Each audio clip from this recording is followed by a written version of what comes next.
Welcome back, everyone, to the Deep Dive. Today we're diving into something you might not expect, the connection between stuttering and career success. Yeah, it's a fascinating area, and we've got some really interesting sources to dig into. For sure. Right. We've got this long-term research study published in the American Journal of Speech-Language Pathology. Mm-hmm. And to bring in some real-world perspectives, we're also going to be looking at this super lively Reddit thread Mm-hmm. that was actually sparked by the study's findings. Yeah, that Reddit thread is gold. I mean, you get to hear directly from people who stutter about their experiences, which is something you don't always get in a formal research setting. Absolutely. And by the end of this deep dive, listeners, you'll not only grasp the key findings of the research, Right. but also these really valuable insights from personal experiences, Mm-hmm. from people who stutter. So it's kind of like a multifaceted look at this really complex topic. Yeah, and one thing I want to highlight right off the bat is that this study followed individuals for over 18 years. So we're not just getting a snapshot in time. Right. We're seeing how stuttering might impact career trajectories over nearly 2 decades. Okay, so let's dive right into it. Yeah. What were some of the major takeaways from the research? Well, one of the most striking findings was that people who stutter, often referred to as PWS in the research, Okay. they reported lower job satisfaction compared to people who don't stutter. And this dissatisfaction actually seemed to increase as they got older. Wow, that's concerning. So is it just about, feeling happy at work, or are there more concrete impacts too? Well, the study also found that PWS tend to earn less than those who don't stutter. Really? So it's not just about subjective feelings. It's a real economic disparity that we're seeing here. It makes you wonder, if certain industries or types of jobs are maybe less welcoming to people who stutter, Yeah, for sure. and if that leads to, fewer opportunities or even lower pay. That's a great point, and it's something I think a lot of people would assume. But here's the thing. The study found no significant difference in employment rates or access to benefits, like health insurance between people who stutter and those who don't. Okay, so that's really unexpected. You'd think something like a job interview, which, often relies so heavily on communication skills, Right. would maybe be tougher for PWS. Yeah. How do we make sense of that finding? I think it really highlights the limitations of any research study. Yeah. We can look at these broad trends, Yeah. but individual experiences are so varied. Right. It's possible that people who stutter are finding ways to adapt and excel Right. in ways that this particular study just isn't capturing, Yeah. For example, maybe they're choosing careers where strong written communication is more valued than verbal fluency. That makes sense. Or perhaps they're developing coping strategies that help them navigate these communication challenges. Right. We just don't know from this data alone. Yeah. So the big picture might be a lot more nuanced than we initially assume. But that's exactly why we're diving into this Reddit thread. Yes. To bring in those individual stories and lived experiences. Right. To help us understand what the data can't fully explain. Precisely. Statistics can give us some direction, but hearing from people who stutter directly Yeah. gives us a much richer, more nuanced understanding of their day-to-day realities. For instance, one Redditor showed how difficult it's been for her husband, who has a bachelor's degree, by the way, Wow. to even get a call back after submitting job applications. It's tough out there. Yeah, and reading about how deeply this was affecting him emotionally, it was truly heartbreaking. Yeah. It puts a human face on these statistics, It's absolutely. It reminds us that behind every data point is a real person facing very real challenges. Exactly. Now, on a slightly more positive note, another Redditor who also stutters Okay. shared some advice. They basically said it's a numbers game. Apply to more jobs, go on more interviews, and eventually the right opportunity will present itself. Right. They also emphasized the importance of building a strong support system. That's huge. Yeah, surrounding yourself with people who understand and encourage you. It makes a world of difference. And let's not forget, we also heard from this successful tech professional who opened up about their own internal struggles with stuttering. Oh, yeah, I remember that one. Yeah, they mentioned wanting to speak at conferences, but being absolutely terrified that the pressure might cause their stutter to resurface. That's so real. It's a reminder that even those who achieve success, still carry these experiences with them. It speaks to the complexity of stuttering, right? It's not something you just overcome. Right. The fear of being judged or misunderstood can be very real, even when you've accomplished amazing things. And it seems like a recurring theme in these stories and throughout the Reddit discussion is this idea that charisma is super crucial for career success, maybe even more so for people who stutter. Yeah, that's a fascinating observation. And it makes us question, what we as a society truly value in the workplace. For sure. If we put too much emphasis on traits like smooth talking and these traditional presentations of charisma, we might be missing out on some incredibly talented individuals. Right. It makes you wonder if we're too quick to judge someone's competence based on how fluently they speak, rather than considering their actual skills and knowledge. Absolutely. And this ties back to the study's findings about expectations. Oh, yeah, you're right. They found that PWS were statistically less likely to expect they'd graduate college or achieve a middle-class income. Exactly. And here's the really thought-provoking part. Okay. Those lower expectations actually predicted lower job satisfaction and income later in life. So is it like a self-fulfilling prophecy? It's a good question. Or are there systemic biases at play that make it harder for people who stutter to reach their full potential? It's probably a bit of both. Yeah. We can't discount the power of these internalized societal messages, but we also can't ignore the possibility that there are real barriers in place, whether conscious or unconscious, that limit opportunities for people who stutter. It's a cycle that needs to be broken. For sure. So what we're seeing here is this really complex interplay of individual experiences, societal expectations, and potential systemic biases. Yeah. It's a lot to process, and it's definitely challenging to hear about these very real struggles that people who stutter face in the workplace. Yeah. But the Reddit thread also highlighted some positive strategies for navigating these challenges, right? Absolutely. It's not all doom and gloom. Yeah. People are finding ways to thrive. Okay. And we'll dive into those success stories and actionable takeaways in the next part of our deep dive. It's easy to get caught up in all this data and research Yeah. and feel kind of overwhelmed by, the complexity of it all. For sure. But I think it's important to remember that even like small changes in our own attitudes and behaviors can actually make a real difference. I completely agree. Sometimes we get so focused on the big picture that we forget about the power of individual actions, Absolutely. Yeah. And creating a more inclusive and supportive environment for people who stutter often starts with simple shifts in how we communicate. Right. Like in the last part, we talked about how society tends to place a really high value on certain communication styles. Yeah. Of equating charisma with leadership potential. Do you think that emphasis on smooth talking is really doing us any favors? It's a good question. I think it's worth considering if we're actually limiting ourselves by holding on to such a narrow definition of what makes a good communicator or a strong leader.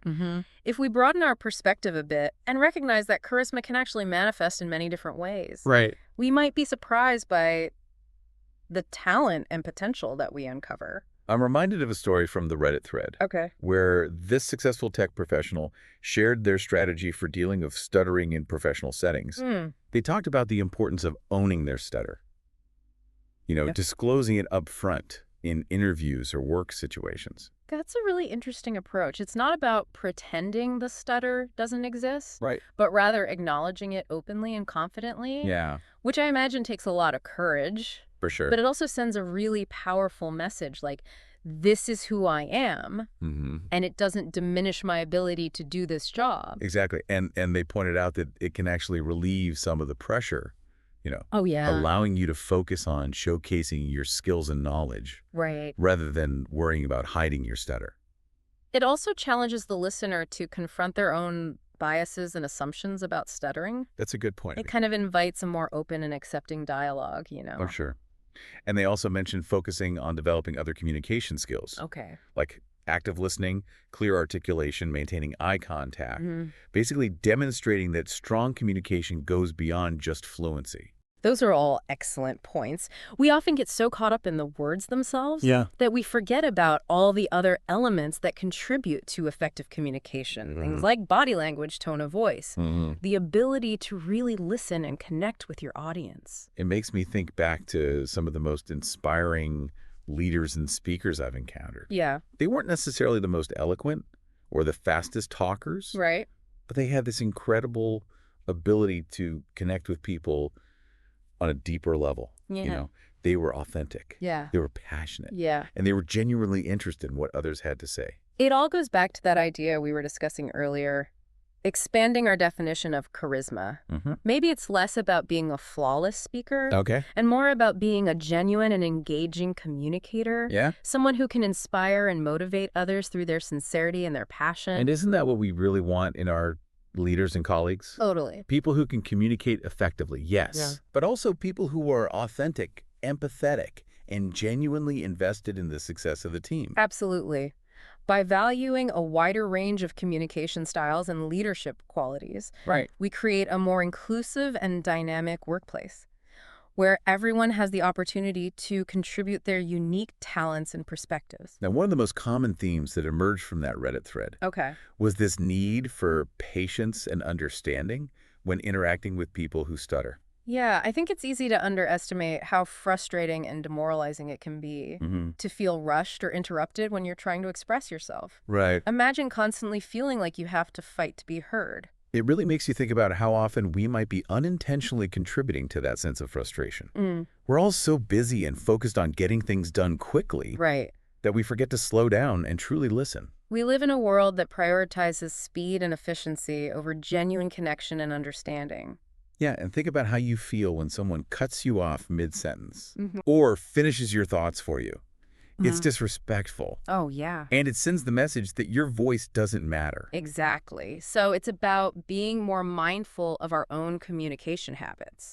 And making a conscious effort to be more patient and attentive listeners, give people the space they need to express themselves fully. And resist the urge to jump in or offer unsolicited advice. And it's not just about waiting for your turn to speak. Active listening involves paying attention to both the verbal and nonverbal cues, asking clarifying questions, and demonstrating genuine interest in what the other person is saying. And if you're ever unsure about how to best support someone who stutters, don't be afraid to simply ask. Something like, is there anything I can do to make this conversation easier for you? That simple gesture can go a long way in building trust. For sure. And creating a more comfortable communication environment. That's such a good point. It shows that you care and that you're willing to put in the effort to make the conversation flow smoothly for everyone involved. Remember, communication is a two-way street. Yeah. It's about creating a space where everyone feels safe and respected, regardless of their communication style. We've talked a lot about the workplace, but these insights about communication, empathy and inclusion, clearly have implications for all aspects of life. You're absolutely right. Whether it's our personal relationships, social interactions, or even just navigating the world around us, these principles apply. Stuttering doesn't disappear when you leave the office. And neither should our commitment to creating a more understanding and inclusive environment. One Redditor shared a quote that really stuck with me. Be kind, for everyone you meet is fighting a hard battle. Wow. It's a powerful reminder that we never truly know what challenges others might be facing. And a little bit of kindness and understanding can go a long way. It's about recognizing the shared humanity in all of us. Yeah. We all have our struggles, our insecurities, and our moments of vulnerability. I think that's a great place to transition into our final part. Where we'll explore some practical tips and strategies for putting these ideas into action. We've talked about a lot in this deep dive. Yeah, we have. Exploring the complexities of stuttering and its impact on career success, from those challenges revealed by the research to the personal stories shared in that Reddit thread. It's clear that there's still a lot of work to do to create a truly inclusive and supportive environment for people who stutter. And while we've touched on some really important themes, like the need for patience and understanding and the importance of expanding our definitions of charisma and leadership, we want to leave you with some practical takeaways. What can you do as a listener to make a difference in your own sphere of influence? Well, I think it starts with awareness. We've talked about how society often prioritizes certain communication styles and how those biases can create real barriers for people who stutter. So the first step is to simply become more aware of those biases in ourselves and in others. and in the world around us. It's about questioning those assumptions Right. and challenging the notion that fluency is the only measure of effective communication. Like, for example, if you're in a meeting and someone who stutters is struggling to get their words out, Yeah. resist the urge to jump in and finish their sentences for them. It might feel like you're being helpful in the moment, Yeah. but it actually sends the message that you don't believe they're capable of expressing themselves. Instead, practice patience. Yeah, Give them the time and space they need to communicate their thoughts fully. exactly. And when they do speak, really listen to what they're saying, not how they're saying it. Active listening is such a crucial skill, and it applies to all our interactions, Right. not just those with people who stutter. It's about making eye contact, using nonverbal cues to show you're engaged, and asking clarifying questions to make sure you understand their message. And if you're ever unsure about how to best support someone who stutters, don't be afraid to simply ask something. Yeah. Like, is there anything I can do to make this conversation easier for you? Mm-hmm. Shows that you're genuinely interested in making them feel comfortable and respected. It also demonstrates humility. You Yeah. know, Yeah. they're acknowledging that you might not have all the answers, Right. and you're open to learning from their experience. Another powerful way to create a more inclusive environment is to become an advocate. Yes. Speak up against discrimination and challenge those negative stereotypes about stuttering. Education is key here. Share what you've learned from this deep dive with your friends, family, colleagues. Mm-hmm. The more we understand about stuttering, the better equipped we'll be to create a world where everyone feels valued and respected, Right. regardless of their communication style. And it's important to remember that these conversations can be uncomfortable, Yeah. especially if we're challenging, long-held beliefs or confronting our own biases. But that discomfort is a sign that we're growing and learning. And remember, creating change doesn't require these grand gestures. Mm-hmm. It's often the small, everyday actions that have the biggest impact. A simple shift in perspective, a conscious effort to be more patient and understanding, a willingness to speak up against injustice. These seemingly small acts can ripple outwards, Right. creating a more inclusive and welcoming world for everyone. So as we wrap up this deep dive, Okay. we want to leave you with a final thought. We focused on careers, Mm-hmm. but how might these insights about communication, empathy, and inclusion apply to other areas of your life? It's a good question. Hmm. Your relationships, your community, Yeah. your interactions with the world around you. Think about the people in your life who might communicate differently than you do, Yeah. whether it's due to stuttering a language barrier or disability or simply a different personality style. How can you apply these principles of patience, understanding, and active listening to foster deeper connections and more meaningful interactions? What small changes can you make to create a more inclusive and supportive environment in your own little corner of the world? That's what we want you to think about. Thanks for joining us on this deep dive. We hope it sparked some new ideas and inspired you to continue exploring this important topic. Until next time.